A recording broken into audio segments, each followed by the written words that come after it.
नमस्कार, मी अमृता रावराणे तुम्हा सगळ्यांचं आजच्या या ब्लॉगमध्ये मनापासून स्वागत करते. मला माहिती आहे आपण खूप दिवसांनी खूप महिन्यांनी परत एकदा भेटतोय, त्यामुळे मला खात्री आहे की जेवढी मी उत्सुक आहे तेवढी तुम्ही सुद्धा असाल. तर आजचा व्हिडिओ आहे एका स्पेशल व्यक्तीविषयी. खरं सांगू का, अगदी प्रामाणिकपणे सांगते, खूप महिन्यांपूर्वी हा व्हिडिओ मी काढलेला आहे, पण मला तो पोस्ट करायला एक योग्य दिवस मिळत नव्हता. म्हणजे मला असं वाटत होतं की आता करू का, मग नको जरा वेळ येऊ दे आणि फायनली ती वेळ आलेली आहे.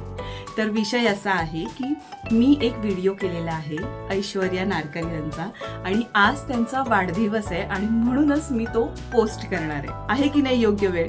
तर पटपट हा व्हिडिओ बघा, कसा वाटतोय ते कमेंट करून नक्की सांगा. आवडल्यास शेअर करा आणि चॅनल सबस्क्राईब करायला विसरू नका. जुना व्हिडिओ आहे, समजून घ्या. मध्ये किती लिपस्टिक आपल्याला स्वतःला बाजूला ठेवून दुसऱ्यांच्या बाबतीत विचार करणं, त्यांना काहीतरी आपली मदत होईल असं करणं. आणि तुमची ही बाजू कोणालाच माहित नाही की तुम्ही हे सुद्धा करताय. हो, जे आता ट्रोलिंग चाललेलं असतं, तर त्याच्यावरती तुम्ही असा कधी विचार केला का की आता मी याच्या पुढे व्हिडिओज नाही? तुमच्याकडूनच मला कळलं की झाडंही बोलतात. हो, झाडांची तू बोललीस तर ती झाडं फार छान ग्रो होतात. तुमच्या घरात आता किती साड्या इंडस्ट्री मधला क्रश. आम्ही असं केलं की माझ्या हस्ताक्षरात मी लिहून प्रॉपर पत्र पाठवलं, तर वाव, आपण आज खूप छान पैसे कमवले. ओके, तर ऐश्वर्या ताई, माझ्या या ब्लॉग मध्ये तुमचं स्वागत आहे. खूप फॉर्मल आहे ना, खूप कसं वेगळं होतं बोलायला, पण हरकत नाही. तर तुमचं स्वागत आहे. तर तुम्हाला सेगमेंट सांगते की तुम्हाला खरी उत्तरं द्यायची आहेत, त्यामुळे माझ्या सेगमेंटचं नावच आहे खरं सांग बरं. पण तुला कळणार का मी खोटं बोललेलं? नाही, पण माझा विश्वास आहे तुम्ही माझ्याशी खरं बोलाल. ओके, आता काही प्रश्न असेल त्याची दोनपैकी एक निवड करायची, म्हणजे हे का ते इतकं सोपं आहे. आणि दुसरं आहे एका वाक्यात उत्तर द्या, म्हणजे तुमच्या ह्याच्यावरती, किंवा तुम्ही जास्तही बोलू शकता. त्यामुळे आपण सुरुवात करूया. ओके, रॅपिड फायर नाही म्हणता येणार, ठीक आहे. प्रश्नांची उत्तरे द्या. ओके, तर खरं सांग बरं मध्ये पहिल्या आहेत ऐश्वर्या नारकर. पहिलीच येस, म्हणजे काय, तुम्ही पहिल्या आहात. तर आता निवडायचं झालं तर ऐश्वर्या नारकर की पल्लवी आठले? पल्लवी आठले तर आतमध्ये आहेच ना नाव, ऐश्वर्या नारकर. ओके, नाटक, सिनेमा की मालिका? मालिका. आवडती मालिका? आवडती मालिका बऱ्याच आहेत, पण जिथून मी सुरुवात केली तिथली म्हणू शकतो आपण महाश्वेता. ओ, आणि नाटक सोयरे सकळ. ओके, आवडतं क्युझिन? गरम गरम तूप भात. ओ, बनवायला आवडणारा पदार्थ कुठला? तूप भातच. तूप आणि भात, म्हणजे वरण पण नाही त्याच्यात. मला बनवायला सोप्या गोष्टी आवडतात, म्हणजे राधा ते मूडवर आहे की आज काय मूड आहे असं आवडतं. पण मुगाच्या डाळीचा शिरा मी चांगला करते, म्हणजे तो आवीला आवडतो. किंवा तिखट पदार्थ, मला तिखट पदार्थ मुळात खूप स्वतःला आवडतात, त्यामुळे ते करायला सुद्धा आवडतात. ओके, मग आता मला सांगा की जेवण बनवायला आवडतं की आवरावर, की तो भाग मी करेन हा भाग, असं? एकदा त्याच्यात पडलं, मी जेवण करायला लागलं तर मग मी जेवण करते. म्हणजे मला पोळ्या करायला खूप आवडतात, ज्यांचा लोकांना कंटाळा असतो, पण मी 50-60 पोळ्या, म्हणजे जेव्हा आमची जॉईंट फॅमिली आम्ही एकत्र राहायचो तेव्हा केल्या आहेत, त्यामुळे मला त्या आवडतात करायला. आणि आवरावरी तर येता जाता करतच असतो. अच्छा, म्हणजे दोन्ही. ओके, योगा, जिम का डाएट? नाही, पण योगा, जिम आणि डाएट हे कम्प्लीट वेगळं आहे. मला असं वाटतं की डाएट तर कॉन्स्टंट, डाएट म्हणजे कमी खाणं नाही, तर हेल्दी खाणं आणि हेल्दी लाईफस्टाईल इन जनरल असायला पाहिजे. मग तुम्ही योगा करा किंवा जिम करा, पण शरीराला काहीतरी एक व्यायाम असायला हवा. आणि डाएट अजून तुम्ही काहीतरी छान हेल्दी कायमच खाल्लं पाहिजे. मग कधीतरी एकदा चीट डे असू शकतो. माझ्यासारखं नको, कधीतरी डाएट. ओके, आता मला सांगा, साडी की ड्रेस? साडी की ज्वेलरी? साडी. तरी साडी. ओके, मला सांगा तुमच्या घरात आता किती साड्या? मी मोजल्या नाहीत, पण नक्कीच 100च्या वरती आहे. ओ, त्यातली सगळ्यात महाग साडी? अगं, महाग साडी मी आत्ताच अलीकडे म्हणजे गेले होते महाबळेश्वरला. खरं तर आम्ही तिथे फिरायला गेलो होतो, पण तिथे महाबळेश्वरचं पल्लोड हे एक दुकान मी ऐकलं होतं की तिथे खूप छान सिल्कच्या साड्या मिळतात. तर तिथून मी एक साडी घेतली, बनारसी आहे आणि एकदम सॉफ्ट सिल्कवाली आहे. जी आत्तापर्यंतची माझी महागातली साडी आहे, म्हणजे अराउंड 40,000ची ती साडी आहे जी अजून मला घडी मोडायची आहे. ओके. स्वस्तातली साडी. स्वस्तातली साडी तशी घेतली गेली नाहीये, पण स्वस्तातली ओढणी मी घेतली एकदा. मी इंदोरला गेले होते तेव्हा, आणि ती अगदीच 90 रुपयाची एक ओढणी आहे माझ्याकडे, जी अगदीच स्वस्तातली म्हणू शकतो. स्वस्तातली साडी असं मला आठवत नाही, पण 150 रुपये 200 रुपयाच्या पण साड्या घेतल्यात का? नेसली आहे. मी घेतल्या नाही आहेत, पण मी नेसली आहे. पण माझा पॅटर्न खरं तर कॉटन साड्यांचा आहे, त्यामुळे अगदी स्वस्तातली आठवत नाही मला. म्हणजे आणि सगळ्यात जुनी साडी. सगळ्यात जुनी साडी तर माझ्या लग्नातल्या साड्या माझ्याकडे आहेतच अजून. आत्ताच मी एक माझ्या मावशीकडची साडी आणली आहे, जी मला खूप आवडली, आणि मला नंतर रजिस्टर झालं की ही मीच आईला आम्याच्या बारशात साडी दिली होती, जी कॉटनचीच आहे. आणि ती म्हणजे इतकी वर्ष ते अजून नेसत आहे, तर आईने ती मावशीला दिली, आणि तिकडनं मला ती या काही दिवसांपूर्वी मला दिसली, आणि माझं झालं की मला ही आवडली साडी. मग आई मला म्हणाली की ही आम्याच्या बारशाचीच आहे, मग ती माझ्याकडे आली. सो ती आता 27 इयर्स अराउंड आहे, तर ती माझ्याकडे आता परत आली, आणि ती मला जास्त आवडते. वा वा. ओके. आता मला सांगा, ॲनिमल कम्युनिकेशन, हिलिंग की रेकी, याच्यातलं काही जवळचं आहे? नाही, हे तिन्ही वेगवेगळे भाग आहेत. हिलिंग तर अगदी जवळचं आहे, ज्याच्यात रेकीनी पण आपण हील करू शकतो, आणि ॲनिमल कम्युनिकेशननी हिलिंग नाही होत, पण ॲटलिस्ट आपण कम्युनिकेट करून काही काही प्रॉब्लेम सॉल्व्ह करू शकतो, किंवा त्यांना जे म्हणायचं आहे, त्यांना त्यांच्या ह्युमनसाठी जे मेसेजेस द्यायचे ते आपण देऊ शकतो. त्यामुळे मला असं वाटतं की ह्या तिन्ही गोष्टी ज्या आहेत ह्या स्वतःचं स्वत्व सोडून दुसऱ्यासाठी केलेल्या आहेत, आणि म्हणून त्या माझ्या जास्त जवळच्या आहेत. की आपण आपला विचार, आणि आपल्या बाबतीत आपण बराच विचार स्वतः करतच असतो, पण आपण आपल्या स्वतःला बाजूला ठेवून दुसऱ्यांच्या बाबतीत विचार करणं, त्यांना काहीतरी आपली मदत होईल असं करणं, तर ह्या तिन्ही गोष्टी त्या बाबतीत आहेत, आणि त्या मला आवडतात. मला आवडतं की माझ्यामुळे दुसऱ्याला बरं वाटलंय, माझ्यामुळे दुसऱ्याचं काम झालंय, आणि माझ्यामुळे त्याला खूप छान वाटलं, त्याचं सगळं दुखत होतं ते बंद झालंय, किंवा अशा गोष्टी ज्या आहेत त्या मला आवडतात. त्यामुळे या तिन्ही गोष्टी माझ्या खूप जवळच्या. आणि तुमची ही बाजू कोणालाच माहित नाही की तुम्ही हे सुद्धा करताय. हो. ओके.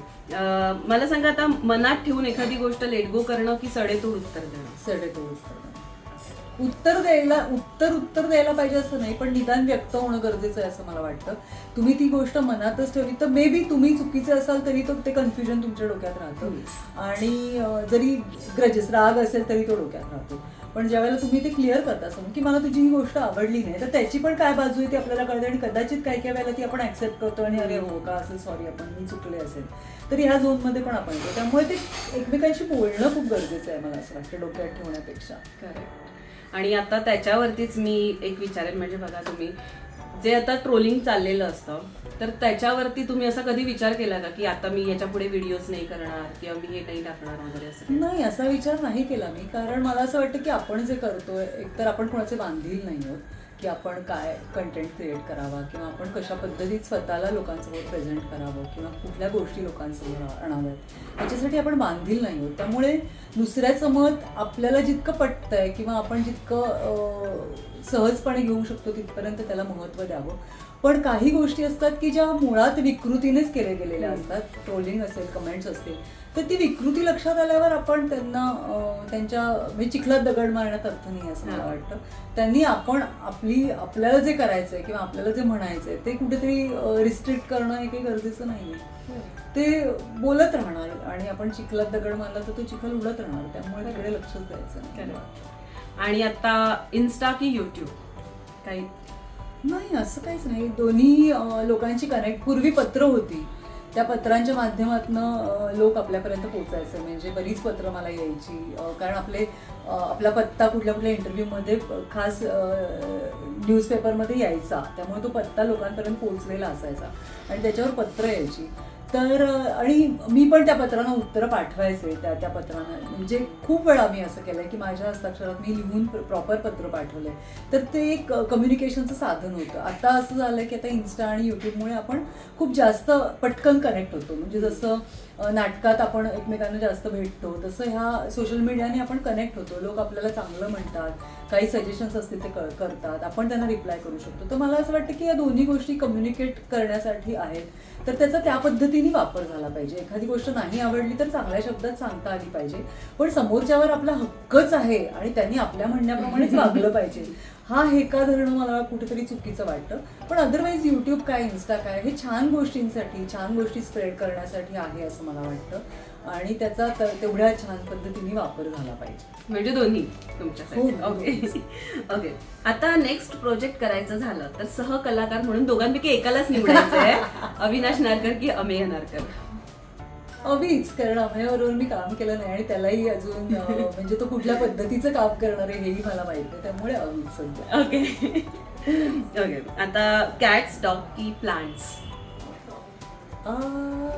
असं काहीच नाही. प्लांट्स म्हणजे असं काहीच नाही करत, तर मला तिघंही आवडतं, एकच नाही निवडता येणार, कारण प्लांट्स आपल्याशी वेगळ्या पद्धतीत कनेक्ट होतात. कॅट्सला तर वेगळाच ॲटिट्यूड असतो, पण त्यांचं प्रेमही असतं. आणि डॉग्स तर अगदीच बिचारे ओपनली काय म्हणूया प्रेम करतात, कम्युनिकेट करतात, तुमचं ऐकतात, तुम्हाला सांगतात. पण प्रत्येकाची आपापली आयडेंटिटी आहे आणि मला ओव्हरऑल प्राणी, झाडं या गोष्टी आवडतात. म्हणजे काय काय वेळेला मी एक्स्ट्रीम लेवलला जाऊन बोलते, आता त्याच्यावरही तुम्ही बोलू शकाल की मला माणसांपेक्षा प्राणी जास्त आवडतात. पण ते खरंच आहे, कारण त्यांच्यात कुठे आडपडदा नसतो. त्यांना जे म्हणायचं आहे ते खूप प्युअर असतात, त्यामुळे मला ते आवडतात. त्यामुळे डॉग्स असतील, मुंगी असेल, सरडा असेल, खार असेल, मला कुठलेही प्राणी आवडतात. आणि तुमच्याकडूनच मला कळलं की झाडंही बोलतात. हो, झाडांची तू बोललीस तर ती झाडं फार छान ग्रो होतात. म्हणजे आपले वाईब्स त्यांना कळतात आणि ॲनिमल कम्युनिकेशनमध्ये किंवा युनिव्हर्समध्ये आपण कम्युनिकेट करूच शकतो त्या फ्लोरा अँड फौनाशी, किंवा आपण त्या एरियातल्या झाडांशी, की ते खूप बोलतात आपल्याशी आणि आपण त्यांच्याशी बोललो तर ते छान जास्त आपली पॉझिटिव्हिटी घेतात, छान ग्रो होतात आणि आपल्याला कळतं की त्याला आपण आवडतं आणि हे फिलिंग आपल्याला चांगलंच असतं ना. खरं आहे. आता खूपच कठीण प्रश्न आहे परत. टोगो की इंजिन? दोन्ही माझीच बाळ आहे, पण टोगो बिचारा माझ्या अगदीच तो बाळ असल्यापासून माझ्याजवळ आहे. इंजिन आता वर्षभर माझ्या पाशी आहे, पण असं नाही बायफर्केट करता येणार मला. तुम्हाला आवडलेली प्रेक्षकांची दाद? प्रेक्षकांची दाद असं खूप वेगवेगळ्या प्रोजेक्ट्सशी वेगवेगळे लोक कनेक्ट होतात. मला असं आठवतं की सोयरे सकळ आम्ही जेव्हा करत होतो तेव्हा माझी 2 कॅरेक्टर्स होती त्या नाटकात. एक 70 वर्षाची आजी करत होते आणि तिच्या आईचं फ्लॅशबॅकमधलं कॅरेक्टर होतं माईचं, जे 40 वर्षाचं, म्हणजे तिचं एज 40 होतं. तर माझ्या एकदा हा सीन झाला की पुढच्या सीनला माई असायचं, एकदा ताई असायचं, असे लिटरली एका पाठोपाठ एक सीन्स असायचे. तर आणि जेव्हा नाटक संपतं तेव्हा ते ताईवर, ती जी वयस्कर बाई आहे तिच्यावर ते नाटक संपतं. मग जेव्हा प्रेक्षक एकदा आले होते, पुण्याचा प्रयोग होता आय थिंक, तर ते म्हणाले की तुम्ही ताईचं केलं ना काम? तर हो, पण मग आम्हाला माईंना पण भेटायचं आहे, तर त्या कुठे असतील? तर माझं असं झालं की म्हणजे ती कॅरेक्टर एवढी डिस्टिंक्ट रजिस्टर झाली आणि तुम्हाला कळलंच नाही की एकाच व्यक्तीने तो 2 कॅरेक्टर्स केली. ती रिॲक्शन माझ्यासाठी खूप महत्त्वाची होती, कारण बाह्य रूपात तुम्ही वेगळं दिसणं आपण अगदीच सहज करू शकतो, पण बॉडी लँग्वेज, टोन आणि ह्या सगळ्याच गोष्टी जमून येणं आणि त्या तशा पोर्ट्रे होऊन लोकांपर्यंत पोहोचणं ही खरंच, म्हणजे मला असं वाटतं की ही खूप मोठी दाद होती माझ्यासाठी. खरंच. ओके. तुमचा इंडस्ट्रीमधला क्रश? असं काही नाही, मला वेगवेगळ्या टप्प्यावर वेगवेगळे लोक आवडतात. खरं सांग बरं. खरंच सांगते, असं काही नाही, मला क्रश वगैरे असं काही नाही, पण मला बरीच लोक आवडतात. हा छान, या प्रोजेक्टमध्ये हा छान दिसलाय, हा छान दिसलाय. पण आमिर खान मला आवडायचा पूर्वी, म्हणजे मला असं वाटायचं की एकदा तरी याच्याबरोबर काम केलं पाहिजे, पण असे बरेच आहेत म्हणजे. ओके. गॉसिप पार्टनर कोण आहे? पण मी मुळात नाही गॉसिप, म्हणजे माझं तो पिंड नाही. मला गप्पा मारायला खूप आवडतात, पण मग गॉसिप सुरू झालं की मला थोडंसं नको, आता वेगळं बोलूया काय. शॉपिंग बद्दल बोलू शकते मी 24 तास. गॉसिप नाही. ओके. बिगेस्ट फिअर काय? भीती कशाची वाटते जास्त?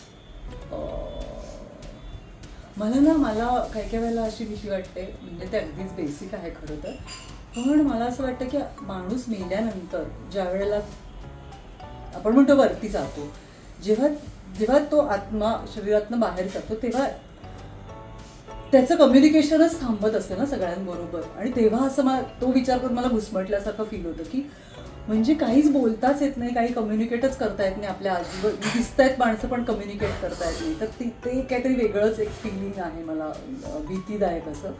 म्हणतात की आपण आत्म्याला काही इमोशन्स नसतात, त्यामुळे आपण इमोशनली कुठेच अटॅच राहत नाही आपण त्या शरीराच्या बाहेर पडल्यावर. पण तरीसुद्धा मला ती भीती आहे की म्हणजे मला असं खूप घुसमटल्यासारखं होतं तो विचार आला की. ओके, आता परत आवडीचा प्रश्न, तुमच्या व्हॅनिटीमध्ये किती लिपस्टिक? खूप आहेत, म्हणजे मी काउंट पण नाही केल्यात. पण मी कधी मॉलमध्ये गेले तर माझे पाय वळतातच तशा सेम शेडच्या 10-12 सगळ्या सेम शेड्सच असतात माझ्या. पण मी लिपस्टिक एक तरी सेलमध्ये घेतलीच पाहिजे असं करून असतात लिपस्टिक. आणि सगळ्यात महागडं प्रोडक्ट कुठलं आहे? परफ्युम्सच असतील माझ्याकडे सगळ्यात महाग. त्याच्यावर असं काही फार नाही की अरे बापरे हे इतक्या हजारांचं असं प्रोडक्ट नाही आहे. सगळे बेसिक, म्हणजे बेसिक टू थोडे हायर रेंज असेच आहेत प्रोडक्ट्स. पण एकदम महाग वगैरे असं तरी किती? बेसिक किती? बेसिक म्हणजे तर फाउंडेशन आपण म्हणू की चला बेस आपल्या 4-5 हजारापर्यंतचा, किंवा असं लिपस्टिक एखादी 3-4 हजार, 4 नाही 3-3.5 हजाराची अशा आहेत लिपस्टिक्स. पण परफ्युम्स माझ्याकडे 10-15 हजाराचा एक बेसिक असे आहे. म्हणजे परफ्यूम म्हणू शकतो, बरोबर. थोडा त्या लक्झरी कॅटेगरीमध्ये येऊ शकतो. आतापर्यंत हायेस्ट पेड प्रोजेक्ट कुठला होता तुमचा? हायेस्ट पेड ॲड फिल्म्सच होत्या माझ्या. पण मला असं वाटतं की काही वेळेला एखादा दिवस हायली पेड असतो. म्हणजे तुम्ही म्हणजे हिंदी सिरियल तुमची चालू असते तेव्हा तुमचा पर डे छान असतो, त्याचं हाफ डे शूटिंग असतं तुमचं, मग तुम्हाला एखादी ॲड फिल्म लागलेली असते, मग तुम्ही 2 तास ॲड फिल्मचं शूटिंग करता. मग तिथे तुमचं ॲड फिल्मला तुमचं गणितच वेगळं असतं पेमेंटचं. मग तुम्हाला तो ॲड होतो. मग त्याच्यात असं होतं की तुम्ही एक रील करूनच टाकायचं रात्री गेल्यावर, आणि त्याचं पण काहीतरी पेमेंट आहे. तर मग असं हा फुल डे मिळून असं होतं वाव आपण आज खूप छान पैसे कमवलेत. तर तसा हायली पेड दिवस असू शकतो काही वेळेला. पण असं हायेस्ट असं म्हणजे असं नाही मला वाटत. मला वाटतं की मी अगदीच 1,000, म्हणजे मी जेव्हा सिरियलमध्ये सुरुवात केली, अगदी जेव्हा दूरदर्शन होतं तेव्हा 1,000 रुपये पर डे होता. मग तिथून वाढत मी इथपर्यंत आले. त्यामुळे मला असं जाणवत नाही की आता हा खूपच छान किंवा हा हायेस्ट आहे असं जाणवत नाही. कारण दर टप्प्यावर आपल्याही पेक्षा पुढे असलेले लोक असतातच आपल्याकडे. त्यामुळे असं वाटतं की अरे आपल्याला अजून तिथपर्यंत पोहोचायचं आहे. त्यामुळे मी असं काउंट करते की आजचा दिवस माझा खूप छान पैसे कमवणारा होता. त्यामुळे तसं काउंट केलं जातं जनरली माझं. आता एक शेवटचं की तुमचं आणि अभिसरांचं सगळ्यांना माहितच आहे रिलेशन किती छान आहे. तर तुमचं एखादं भांडण जे तुमच्या लक्षात राहिले, असं अगदी क्षुल्लकशी गोष्ट अशी कुठली आहे का? अशी भांडणं आमची अनेक होत असतात. म्हणजे बोलता बोलताही भांडू शकतो आपण.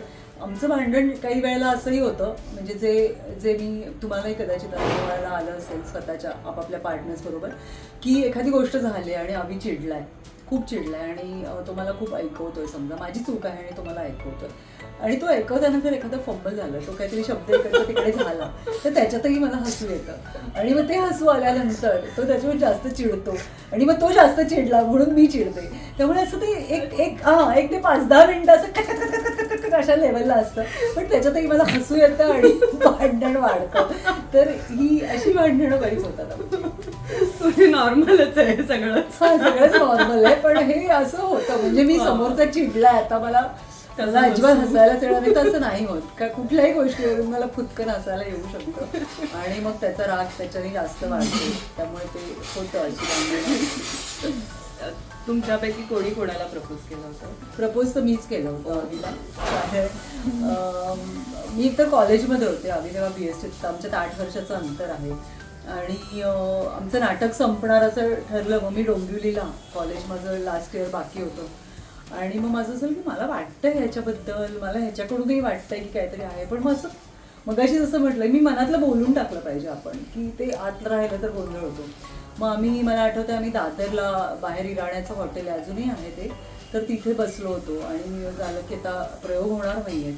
तर मी त्याला विचारलं होतं की माझ्या डोक्यात असं आहे, तुम्हाला काय वाटतं? तेव्हा मी अवजाव करायचं त्याला तुम्हाला काय वाटतंय? तर तो म्हणाला की तुझं लहान आहे, कॉलेज वगैरे पूर्ण. म्हटलं माझं ठरलंय, तुमचं मला सांगा तर मला विचार करायला.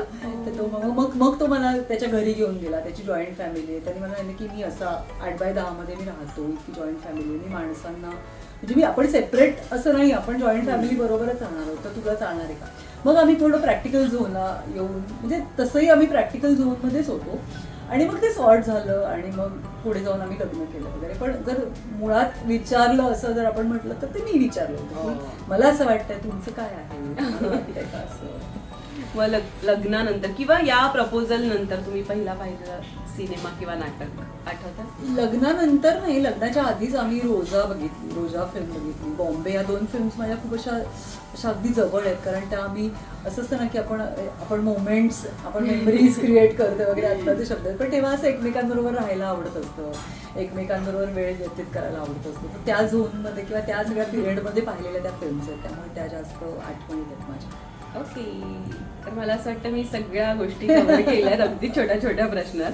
अजूनही काही असतील तर मी नेक्स्ट भागात विचारेन. किंवा कमेंट्स मध्ये तुम्ही विचारूच शकता, हां. आपण सेकंड भाग करूया. Yes, nice idea. मी विचारलेल्या प्रश्नांची अशी उत्तरं मिळालेली आहेत. तर तुम्हाला हा कसा वाटला व्हिडिओ हे कमेंट करून सांगाच. आणि ऐश्वर्या ताईंबद्दल अजून काही विचारायचं असेल ते सुद्धा कमेंट करा, म्हणजे मग आम्ही त्याची उत्तरं मी माझ्या ब्लॉग मध्ये माझ्या चॅनलवर देईन. येस. आणि एक रिक्वेस्ट होती, तुम्ही जसा ब्लॉग तुमचा संपवता तसा संपवा. ओ तर असंच आपण भेटत राहूया. तोपर्यंत stay fit, stay healthy, be happy and be consistent. Bye.